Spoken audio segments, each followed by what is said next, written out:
Good evening student. आज हमारे grammar का फर्स्ट चैप्टर भाषा और लिपि, इसके बारे में हम समझेंगे। भाषा क्या होती है इसके बारे में हमने 8वीं क्लास तक पढ़ा हुआ है और हमें इसकी जानकारी भी है, लेकिन फिर भी हम इसे दोबारा से रिपीट करते हैं कि बोलकर या लिखकर विचार प्रकट करना, यानी हम अपनी बात किसी को समझाएं या किसी की बात को समझें, वो सिर्फ भाषा के द्वारा ही हो सकता है। भाषा सिर्फ सार्थक ध्वनियों के समूह को कहा जाता है कि जिन ध्वनियों का कोई अर्थ है उसे ही भाषा कहा जा सकता है। भाषा के 2 रूप होते हैं, मौखिक भाषा, बोलकर विचार प्रकट करना, कि हम अपनी बात को बोल के किसी के सामने कहते हैं तो वह भाषा का मौखिक रूप होता है।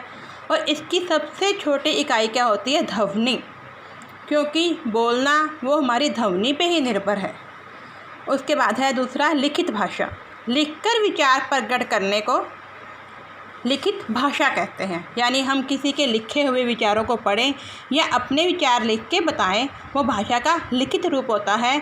इसकी आधारभूत इकाई होती है वर्ण। वर्ण यानी अक्षर, जिनका हम हिंदी में प्रयोग करते हैं, जो अ से लेकर श श्रमिक तक आते हैं। कि हम हिंदी भाषा का ज्ञान लें, किसी को पढ़ के सुनाएं या किसी का लिखा हुआ पढ़ें, तो हम इन्हीं वर्णों का प्रयोग करेंगे। तो ये भाषा के 2 रूप हैं जो व्यवहारिक रूप से प्रयोग में आते हैं। इसके अलावा भाषा का एक रूप और है, वो है भाषा का सांकेतिक रूप, जिसमें हम ना तो अपनी बात कहते हैं और ना ही लिख के देते हैं, लेकिन फिर भी हम दूसरे के भावों को समझ भी लेते हैं और अपने भाव उनके सामने प्रकट भी कर देते हैं। तो ये भाषा का रूप है। जैसे ट्रैफिक लाइट, कि हम देखते हैं कि किसी चौराहे पे ट्रैफिक लाइट लगी है, यहाँ पे red light, green light, yellow light होती है, तो उनके साइन देख के हम खुद समझ जाते हैं कि कब रुकना है, कब चलना है, कब वेट कर रहे हैं। वहाँ में हमें ये चीज़ बताई नहीं जाती, तो ये भाषा का एक संकेत होता है। जैसे बस कंडक्टर की सीटी, कि बस को रोकने के लिए और चलाने के लिए सिर्फ कंडक्टर एक सीटी की आवाज़ देते हैं, ना कि बार बार बस को रोकने के लिए, चलाने के लिए कहा जाता। तो इससे क्या है, वो संकेत हमें भी समझ आते हैं।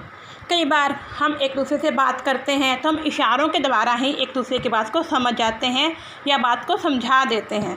तो ये भाषा का सांकेतिक रूप होता है। आगे है बोली। कुछ लोग बोली और भाषा को एक ही चीज़ मानते हैं, लेकिन ऐसा नहीं है, इसमें भी फ़र्क है। भाषा वो है कि वो हिंदी, इंग्लिश, पंजाबी कोई भी हो, लेकिन वो सार्थक ध्वनियों का समूह हो कि हम अपनी बात को समझा सकें। लेकिन बोली क्या है? किसी छोटे क्षेत्र में बोले जाने वाली स्थानीय भाषा, ये अलग अलग होती है। जैसे हमारे पंजाब की बोली पंजाबी है, हरियाणा की हरियाणवी है, मराठी है, अवधी है, अलग अलग राज्यों की अलग अलग बोलियां होती हैं। नेक्स्ट है उपभाषा, कि बोली में आने वाला बदलाव। कहते हैं कि जहाँ पर हम रहते हैं, जो पानी हम पीते हैं, जैसा खाना हम खाते हैं, लेकिन अगर थोड़ी दूरी पे चले जाएं तो उसके पानी के स्वाद में भी बदलाव आ जाता है। तो अगर पानी के स्वाद में, वहाँ के खाने के स्वाद में बदलाव आता है, तो हमारी बोली में एक बदलाव आना भी निश्चित है। कि अगर हम पंजाबी या हिंदी बोली का उपयोग भी कर रहे हैं, तो ज़रूरी नहीं है कि पूरे पंजाब में वही पंजाबी बोली जाएगी। थोड़ी दूरी पे जाने के बाद भाषा का रूप बदल जाता है, तो वो भाषा का उपभाषा वाला रूप कहलाया जाता है। तो पश्चिमी हिंदी, पूर्वी हिंदी, राजस्थानी हिंदी, कि ये सभी ऐसे इलाके हैं जहाँ पे हिंदी का प्रयोग किया जाता है, लेकिन फिर भी इनके बोलने के ढंग में परिवर्तन होता है। नेक्स्ट है लिपि, कि भाषा को लिखने के लिए निश्चित किए गए चिन्ह, कि हर भाषा को लिखने के लिए कुछ ना कुछ चिन्ह निश्चित किए जाते हैं। उन चिन्हों के बिना, लिपि के बिना कोई भी भाषा अपने आप में पूर्ण नहीं है, कोई भी भाषा लिखी ही नहीं जा सकती।